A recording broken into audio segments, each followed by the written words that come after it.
Hi everyone, and welcome to today's video. My name is Dr. Ray, and welcome to my little Nutrition Nation. Welcome everybody. For those of you that are new, my name is Dr. Ray. I am a small animal general practitioner. This is my practice, this is my office, and on this channel I answer your pet related questions. A lot of those questions are nutritional in nature, which is fine. I do appreciate that maybe there's a little bit of a deficit there that has just happened throughout veterinary medicine for whatever reason. And so I try to fill a little bit of those gaps for you and answer your questions. Today we're going to be starting a new series that will hopefully help facilitate teach you a process on a nice healthy way to evaluate pet food. So it's a process that sticks to the facts. It is a process that tries to remove some of the marketing traps that really suck you in and make you emotionally invested in a food versus logically invested. So the food that I'm talking about is raised right. I do these videos based on request, and so this was a kind of a most requested, and so we're going to go through that food today. It's going to be most likely a 3-part series. We're going to do the adult, we're going to do the puppy, and then we're going to do the cat variety. So it's going to be a 3-part series, so make sure you like, subscribe, ring the bell, do all those things so that you can be notified. I do have memberships to this channel, so if it's something where you want to get these videos early and you don't want to wait for the rest of the series, you can go ahead and join and get the videos early. So let's just jump on into it. You can go to raisedrightpets.com. That's where I'm going to be. And we're going to start just really briefly, just a brief overview. We're not going to belabor that because none of this is pertinent to, the nutrition of the food. The nutrition of the food is a nutrition regardless of who made it, the manufacturing, the this, the that, the other. The nutrition is a nutrition, and the nutrition, doesn't lie. So we're gonna focus on that. But just really quick, it is, touted as a human grade pet food. That those words do have some meaning, but it's very limited. Human grade. You can go to the AFCO website, and I'll flash that up here, and you can see what actually the words human grade mean legally, so that you know what it means and not just what you think it means. Because that is what marketing does. It helps instill a vision in your head, and that vision is framed around what they want you to think it is. So keep that in mind. Limited ingredient recipes, that's true. We're going to see that when we go through. They are low in carbs, which is fine. All the recipes that we are going to be reviewing today, because they don't make anything other than this, are grain-free. I'm not going to jump into the debate about grain-free. There is some question on whether or not that is a particularly healthy choice. And until those questions are answered, there is no medical reason to do it, but there are maybe some medical reasons not to do it. So the logical approach to that is don't do it until those questions are answered. So no benefits, but maybe some risks. The logical decision there is going to be just avoid it. And so unfortunately, all these diets are going to be grain-free, which if you've been following this channel, for me as a veterinarian, that is enough for me to just kind of want to stop there. But I know a lot of you are not in that boat, and you did request these reviews, so we are going to go through them, but just know they are all going to be deducted a single point because of the grain-free. Now, if everything else is nutritionally adequate, it may end up being a good food. And so we will see that as we go through. They are like these kind of like fresh. They are cooked, so none of them are raw, but they are these kind of like fresh diets. You can see here in the corner the blueberries and the carrots and things. They do not use any synthetic vitamins, so we will see how that stacks up when we don't add vitamin supplements to the food. What is the final nutrient composition, and are the vitamins adequate when they do not use synthetics? Are they able to achieve that? So for vet formulated and recommended. So it was formulated in assistance with Dr. Karen Becker. I don't know a lot about Dr. Karen Becker. I did email the company to try to get some information about her. I will post that email here. I did ask for some clarifications about credentials, and I've still to date, so it's September 26, 2024, not received further clarifications, but if I do, I will post that in the description box. Dr. Becker got her degree in veterinary medicine from Illinois, I believe is what they said. She did some work in exotics. And of course, she's got a big following on social media, and they said that she was heading some really innovative research. So I did ask for some clarification on that research, and were there any publications for me to review? And I did ask for some clarification on her work in small animals, since they listed most of her exotics work, and so those are things that I'm waiting for clarification on. The other formulator was a Mr. Brown. Waiting for clarifications on credentials or any papers and things on Mr. Brown as well. So I don't have a whole lot of information as far as like board nutritionist, board certified veterinary nutritionist, or anything like that working on the diets.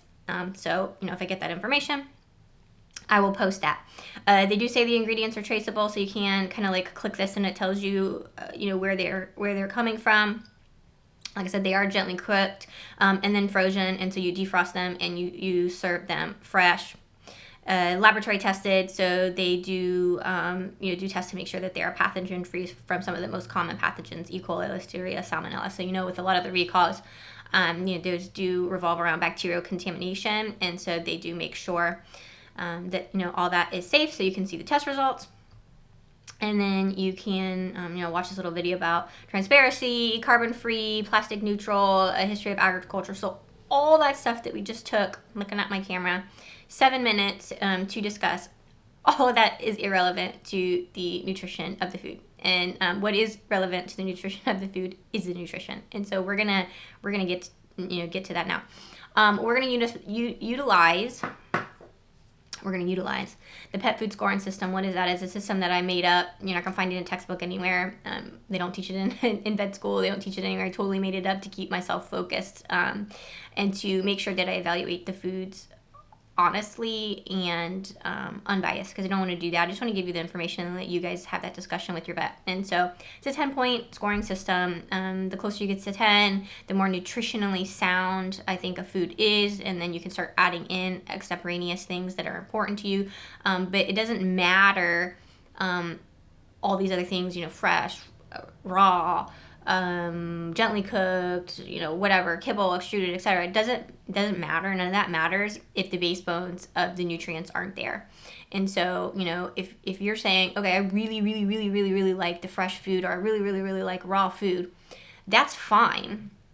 But you need to find one of those foods that actually meets the nutritional requirements. It does no good to feed one of those things if the actual nutrients aren't there in the diet. Okay. And so think of it that way. I'm not saying a food is good. I'm not saying a food are bad. I'm simply saying what the food is, and then you decide whether or not it's good or bad for you. So we're going to click on recipes here. Like I said, they have the cat and the dog, so we're going to click on the dog. We're going to start with the adult because that's the one that interests most people. When you get to this area here, you're going to see the picture of the bag, which we're going to utilize on a chart. You're going to have a brief description, and then every ingredient in this recipe listed above, as we are able to formulate this recipe to meet AAFCO requirements for a complete and balanced diet through using only whole foods without having to add any synthetic vitamins and minerals. So we're going to check and see. You can definitely make foods that meet AAFCO requirement and don't use synthetics.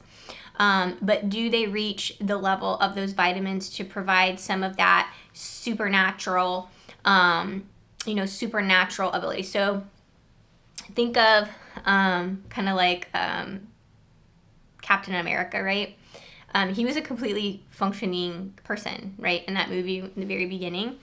And then through the help and augmentation of science, right, they did all these things, and then he became, boom, this like super buff, super athletic, super performance individual. And so think of that. You can live naturally. That's fine. But sometimes adding things like synthetics in order to beef things up will produce a more supercharged nutrition. And so we're going to see here all their diets meet AAFCO. They're all appropriate and meet AAFCO, but do they have that little bit extra to give your pet that little extra oomph? The vitamins and things aren't going to be on the PSS system. I'm only mentioning them because it's kind of one of their big shticks, so I wanted to see what that was all about for you guys. We've got this little guaranteed analysis thing here. We're not going to use that. It's minimum and maximums. They do list a dry matter basis there, but they actually have a full AAFCO nutrient profile. So we're going to be using that, and every single one of them is the same. So when you click that full AFCO nutrient profile, this is really nice. This is what you're going to see. They do have the dry matter basis for every single ingredient, and they do have it also on grams per 1,000 kcals. But a lot of people like to use that. I don't. I use the percent dry matter because that's the textbook that I use, which is Small Animal Clinical Nutrition. That's where the reference. That's the units the reference is in. So that's what we're going to be using. The first thing that we need to do on all these foods is we do need to check out the metabolizable energy. So that's the kcals per kilogram of the food, and normal, or the standards, I'm not saying normal because there's all, they're all over the place, but the standards are assuming that a food is calorically dense to 3,500 to 4,000. And so always check that first for you guys. Sometimes I mention in the video, sometimes I don't. I'm just letting you know all these foods were pretty calorically dense, so I did do a conversion. And so we're not going to go over specific numbers when we get to the chart. What we're going to be doing is I'm just going to let you know where the foods lie and spare you the conversion. If you'd like to do that, I do have some videos. You can leave me a comment and I will direct you to those videos on how to do that conversion, or how to do that conversion. And actually some little practice questions are in the Small Animal Clinical Nutrition text, which is linked in the description box. Full free text, full free text there for you guys, and I do encourage you to educate yourself by reading that textbook. So that's kind of how the website works. Let me pull up the lovely chart that I have compiled for you guys. All right, so here's a chart. Very simple. I'll try to keep it simple for you guys. This first introductory baseline approach, certainly there are lots of factors that will go into your decision that we're not going to be discussing today, but this should give you a bare bones, like, should you be investing more time in it? Because if it doesn't score a 7, 8, 9, or 10, do not belabor yourself with it. At least that's my opinion. I wouldn't belabor myself with it. I wouldn't dig deeper. I wouldn't email them. I mean, if it doesn't make these simple baseline things, there's really no reason, in my opinion, to go further. So on the top, you've got these are all adults, so we're going to start with the adults. All the foods on the top, again, they're all like these packages of this frozen. You have to defrost them. They've got a turkey, a beef, pork, chicken, turkey and pumpkin, pork and pumpkin, chicken and pumpkin, beef and pumpkin pate. All the foods are formulated. All the foods were the correct life stage. They were not all life stages. They are specifically formulated for adults. So unfortunately, they were not feeding trialed. I would have liked to see, again, the science behind it. Would have liked to see some feeding trials done. Is it a deal breaker? Absolutely not. That's why it's only 1 point. It's not heavily weighted. So they do lose a point for the feeding trial, but they do get a point for being the correct life stage, all of them across the board. So they all are starting with 1 point. We already talked about how they're all grain-free, and so they're going to lose a point there. I'm not going to go into that issue anymore. We've already discussed it, and so they all lose a point for the grain-free, but they gain a point back because none of them are raw. So they're fresh cook. If that's something that you fancy and you like that whole ingredient situation, these do fulfill that, but not raw, and all the rest that go along with being raw. So they get a point there. So up to 2 points. Now, if you look down here, this is going to be a very short and concise video because, well, not really, because we're already up to 14 minutes, but you will see that they're all the same. And I don't have a problem with that. A lot of companies kind of get a formula, formulated, and it makes sense, right? It makes sense from a financial standpoint. You kind of have a formula, have a sweet spot, and then you like it. That's what your shtick is, and so you just go with it. And you can see that they have absolutely done that. Every single one of these diets were high in protein, not high in the optimal range, but beyond the optimal range. So they were all excessive in protein. Why is that a problem? It's not necessarily a problem. But you have to remember we're dealing with animals here that can't necessarily tell us when they're feeling off. And so we rely on when the clinical signs get really profound. And sometimes when the signs of something like kidney disease are really profound, it's too late.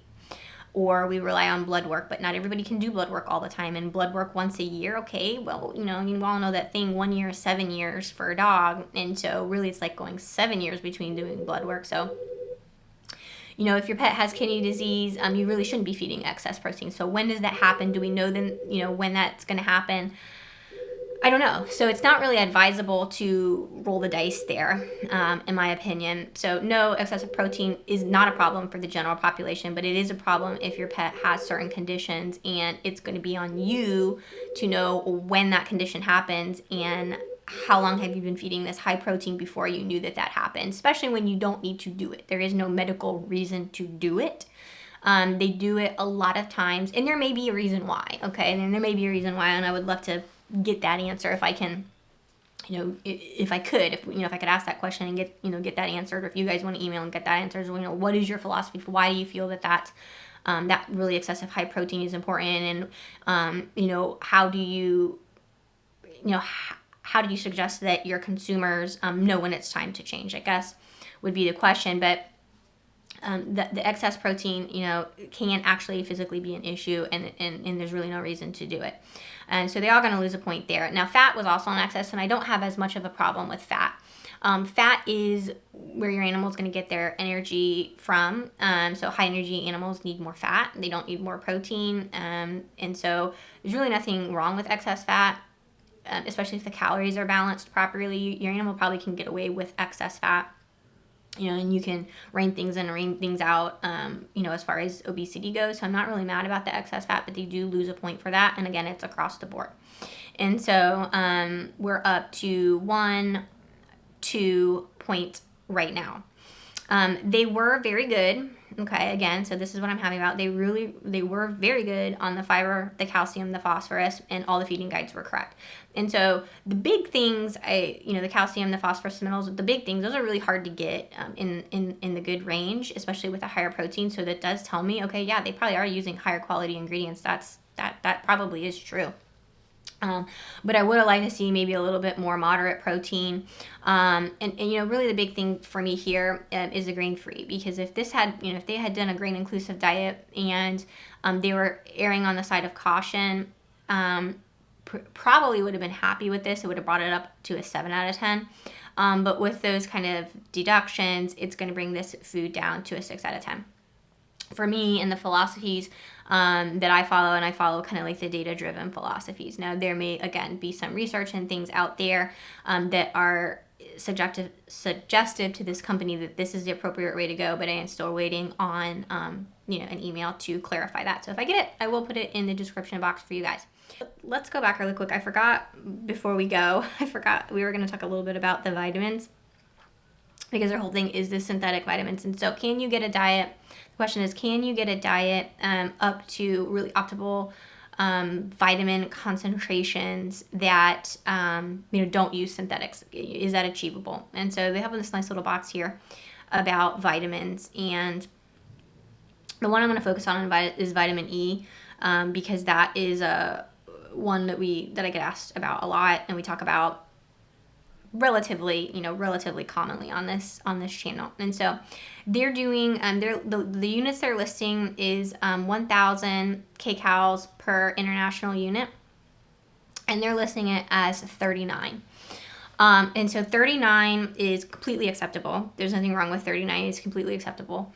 But if you've been following the channel, to get that really supercharged, supercharged antioxidant, free radical scavenging property of the vitamin E, that vitamin E level needs to be like in the 400 or 500.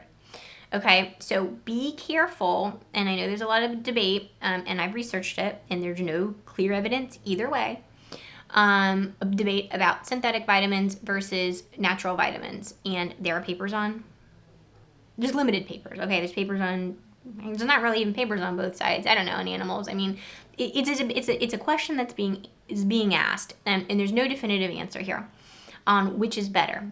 But the reality of this situation is, if we're going to say, okay, well, non-synthetics are better, and this is food for thought, and I don't know the answer, if non-synthetic vitamins are better, and they're only able to get this food up without using synthetics to 40, is it better to feed a diet with non-synthetic vitamins that can only bring the vitamin E level up to a 40? Or is it better to have a diet that is still probably going to have 40 without synthetic vitamins, because there's still natural vitamin E in the ingredients they use? So is it better to have a 40 and stop at 40? Or is it better to have a food that has 40 probably naturally, and then synthetically is bumped up to the 400 to 500? I think right now, personally, I would rather have a diet that is bumped up and augmented to the 4 to 500, even though those may be synthetic. But just some food for thought there. So that is that. every single one is the same. Honestly, it doesn't matter which one you pick. They're all going to score a 6 out of 10, and they're all almost exactly identical from a nutrient basis. So I hope that was a little bit helpful for you guys. Which one do you pick between these? I guess you just pick the one your pet likes the best, right? If you're gonna select this one, or if you think your pet has a sensitivity. These are not food trial probably appropriate diets, just because we don't know in the processing how they're processed. You'd have to, again, email the company and ask them, look, when you say it's a beef recipe, do you certify there's no beef and there's no cross-contamination from any of your other diets, like no chicken's getting into that beef because my pet is, got a sensitivity to chicken. So that would be on you guys if you do choose to go forward with this diet, to probably reach out to the company and feel confident in their answer when you get it. So I hope you enjoyed that. We're going to be moving on next week to the puppy and the large breed puppy. So I hope you guys will like and subscribe and join me next week.